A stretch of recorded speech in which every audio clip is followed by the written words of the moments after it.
boxing, James Buster Douglas, the new heavyweight champion of the world. Coming up on the top 5 reasons you can't blame. Buster Douglas was a nobody. Tyson was killing people at the time. Mike Tyson had come to believe in his own invincibility. Who's Buster Douglas? Who is this guy? This upset ranks with anything that you can possibly imagine, not only in sports, but on the face of the earth. That ball is on the line. It's 5 up there. Michigan can't take a timeout.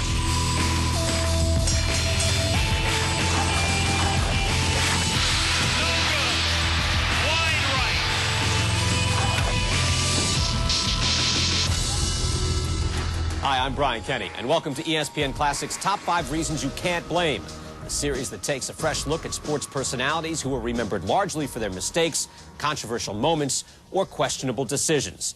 On February 10th, 1990, heavyweight champion Mike Tyson was an overwhelming favorite to make short work of challenger James Buster Douglas. Tyson at the time was 37-0 with 33 knockouts. He was riding a wave of popularity and apparent invincibility. Very few of us could have known on that night in Tokyo the man they called Iron Mike would enter the first phase of a meltdown that would last a decade. Now, it's easy to blame the man himself, but over the next half hour, we'll explain why you can't blame Mike Tyson for being on the losing end of one of the biggest upsets in boxing history. Before we count down our top 5 reasons, let's take a look at the events which led up to that pivotal night when Tyson's career began its downward spiral. All of you come get some, 'cause Mike Tyson's out here. He's waiting for you. All come get some. Wow, with that uppercut at Tyson. Catches him with a right left hook, and he goes down. And it's all over. Good try. My objective is to inflict as much pain as possible. He's going to hang on, or he'll stop the fight. Down he goes. If you wanted to build the perfect heavyweight fighter, you couldn't have done any better than putting it in Mike Tyson's body. Mike Tyson was a killing machine. Give Tyson credit, that's it. And it's over. The emotions that Mike Tyson generated were fear in any opponent. He was going to wreak destruction on them, and it was going to be ugly and it was going to hurt, and they knew it. I will never forget when he fought Frank Bruno. He crossed himself more than the Pope. I mean, it's almost as if Frank Bruno was giving himself the last rites. Tyson knows he's got him in big trouble. It's all over. In 1988, 2 years after becoming the youngest heavyweight champion at age 20, Tyson knocked out Michael Spinks in 91 seconds. This completed his leveling of the heavyweight division. 2 TKOs later, Iron Mike led his entourage to Tokyo. Buster Douglas, to that point, had been one of the biggest underachievers for years in boxing. He was never conditioned. He was always overweight. He gave up fights. What kind of heart did he have? Nobody, but nobody thought he had a chance. Tyson was killing people at the time. It was almost like the guy wasn't human. He was such an overwhelming favorite, 42-1, that there were only about 8 American journalists who went to Tokyo for that fight. Sports books, you know, it wasn't even running numbers on it. That's why we went to Japan, because no one would buy the fight over here. The bet was how many seconds it gonna take for Mike to knock this guy out. Increasing the likelihood that Douglas would not fight with the necessary aggression was a recent death in his family.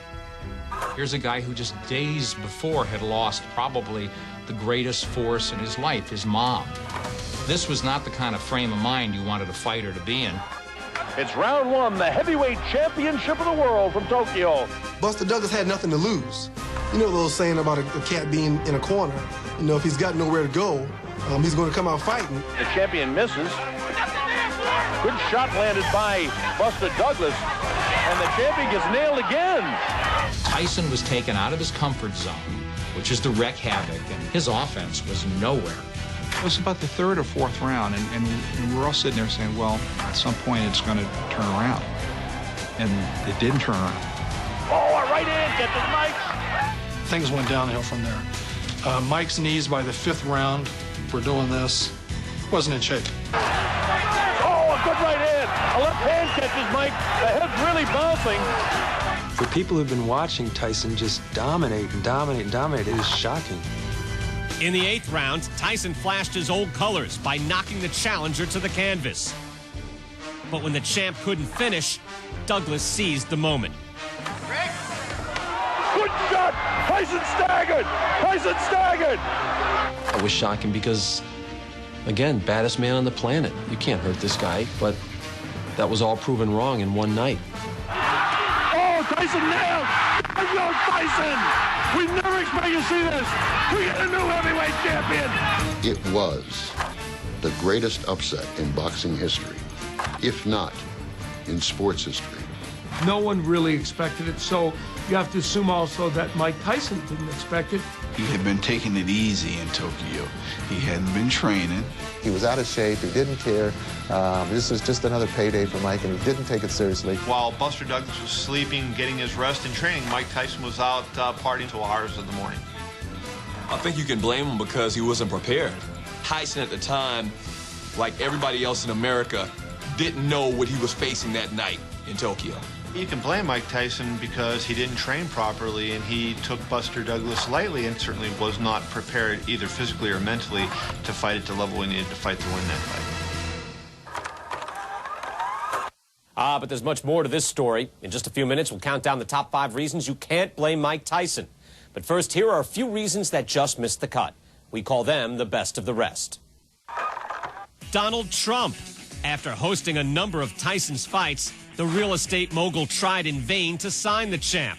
Had the Donald handled Iron Mike's affairs, he may have been focused. I would have done a great job for Mike if that were my business, but it's not my business. Donald Trump, as a business person, would have made certain that Tyson trained and wasn't out partying as much as he ultimately did. Another best of the rest. Referee Octavio Meyron's apparent slow count. When Douglas was knocked down, he beat the 10 count by 1 second. You see Octavio Meyron, the referee, pick up the count from the timekeeper, 2, and Douglas is on his knees, and he's looking at the referee, and I'm saying, still not going to beat him. This guy's still alive because of a bad referee's call? That's got to affect you. So you can't blame Mike Tyson mentally because that would screw up anybody. The 10 count is hardly a precise tolling of seconds. 1 as given by the referee and 1 as given by the clock are not necessarily the same. Tyson's camp protested, but to no